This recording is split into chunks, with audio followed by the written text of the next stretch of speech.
Let me tell you something, pressure doesn't just test character, it exposes it. When the heat rises, masks fall. And that's exactly what we're witnessing on the world stage right now. The United States, under Trump's direction, has just hit India with a 25% tariff. Not quietly, not diplomatically, but with frustration boiling over like a pot left too long on the fire. But this isn't just about numbers and trade.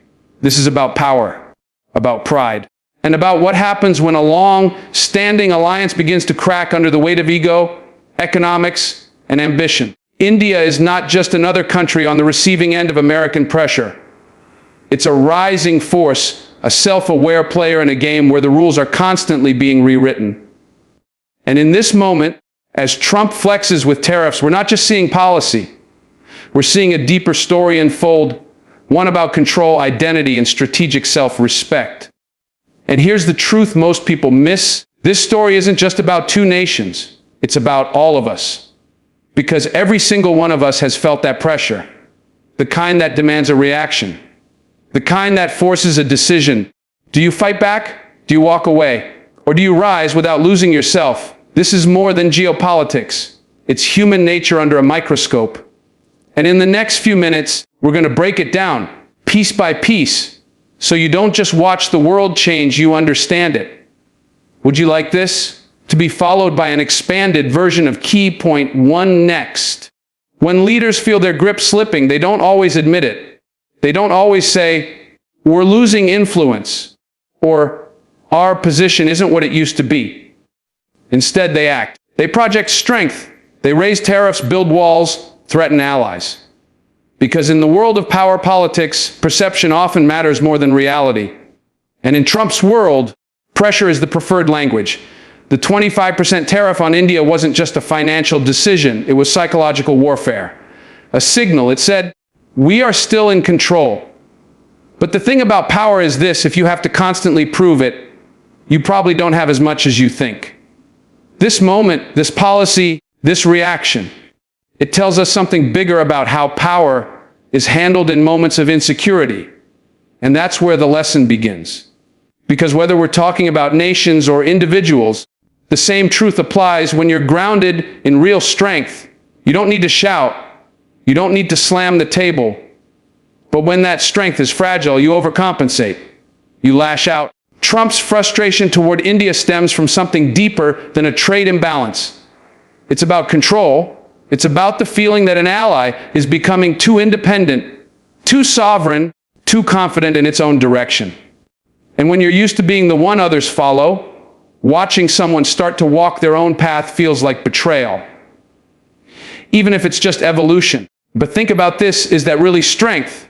Is strength about keeping people dependent on you?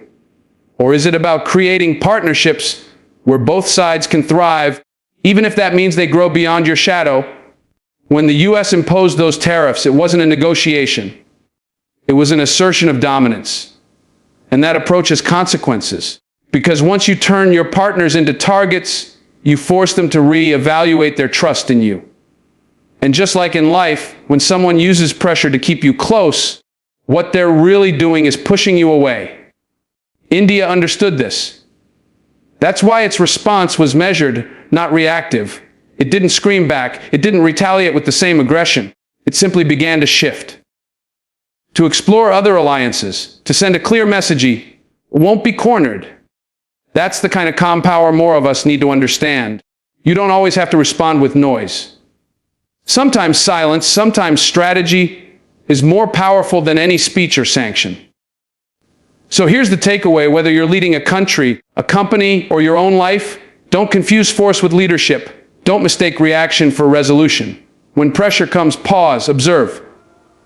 Ask yourself not just how to win, but how to grow from it. Because the real leaders of nations and of themselves don't prove their strength by dominating others. They prove it by never losing their center, even when the world tries to pull them off balance. Trust doesn't collapse overnight.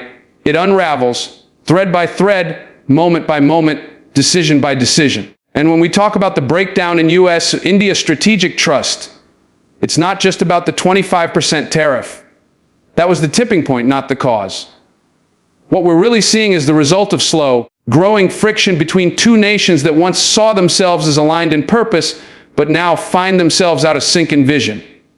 For years, the US and India have worked to build what looked like a durable partnership: military cooperation, shared democratic values, trade deals, even cultural exchanges. But beneath the surface, tension was quietly building. India started making choices the US didn't like, buying Russian defense systems, standing firm on data privacy laws that limited American tech dominance, refusing to fold on oil imports from countries the US had sanctioned. In each of these moments, India wasn't being antagonistic. It was being autonomous. And that's what unsettled the balance. Because real alliances aren't just based on shared goals. They're built on mutual respect for sovereignty. When one partner expects obedience rather than collaboration, trust begins to erode. Not because of a single act, but because of the assumptions behind it. Now let's bring this down to the personal level. Think about the relationships in your life: professional, personal, even familial. When someone assumes they know what's best for you and tries to control your decisions, what happens? Tension builds. Resentment grows. Eventually, distance replaces dialogue. That's exactly what's happening here. The US expected alignment, but what it really wanted was agreement. And when India chose its own course, it was seen as disloyal rather than independent. The 25% tariff wasn't just a policy tool. It was a reaction rooted in bruised expectations.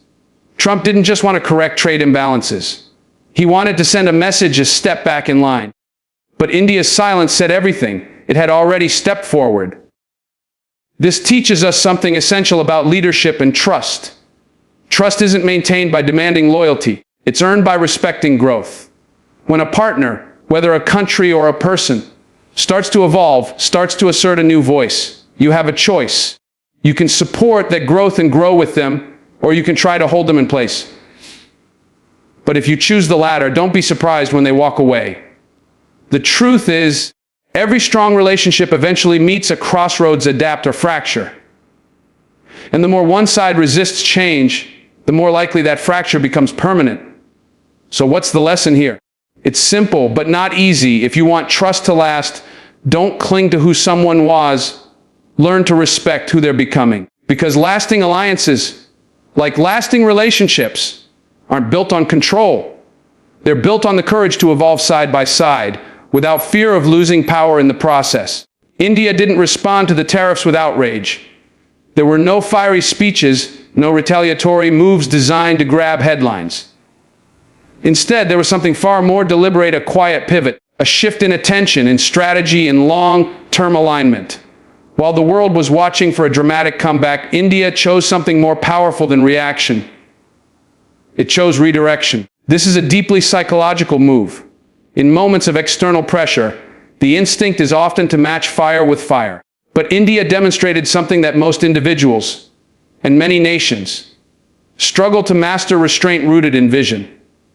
And in that restraint lies a profound kind of strength. By exploring deeper ties with Russia and China, India isn't abandoning its democratic principles or switching sides in some global popularity contest. It's recognizing the value of optionality, of keeping doors open, of building bridges in multiple directions.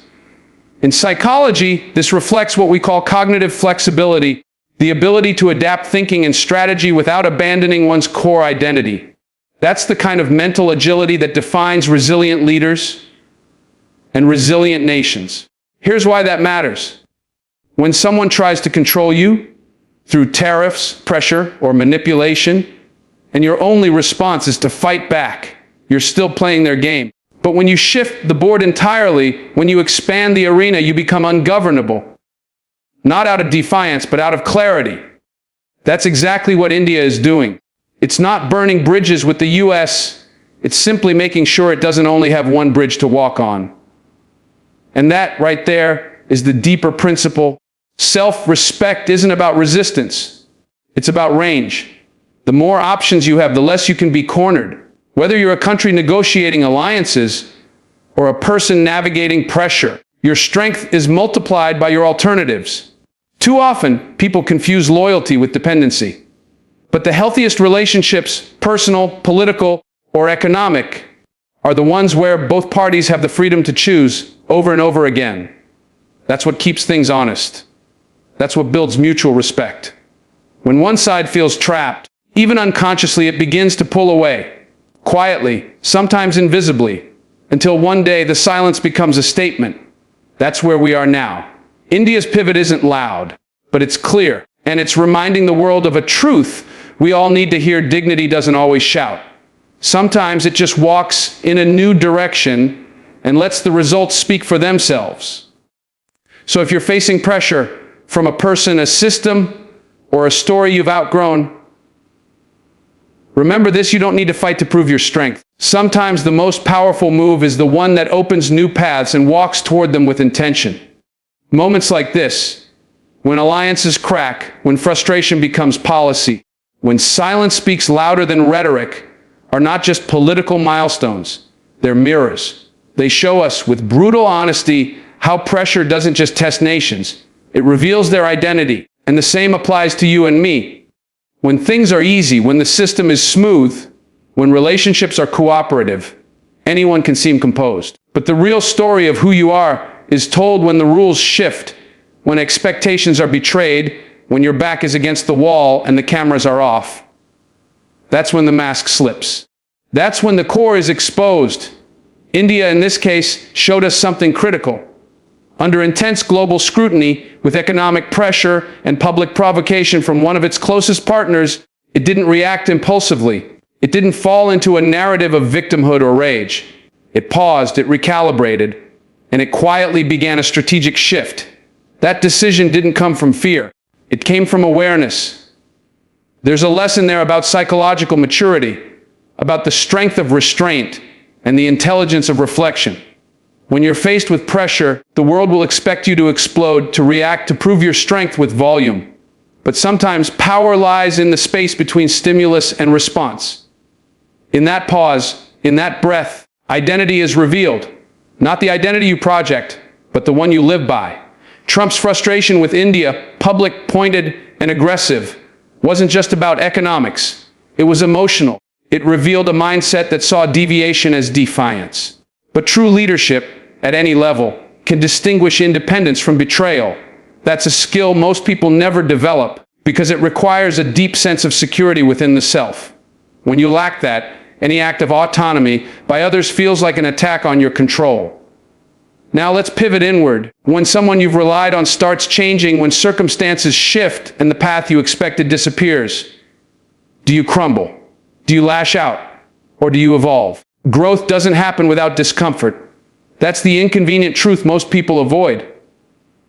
Pressure is not the problem, it's the invitation.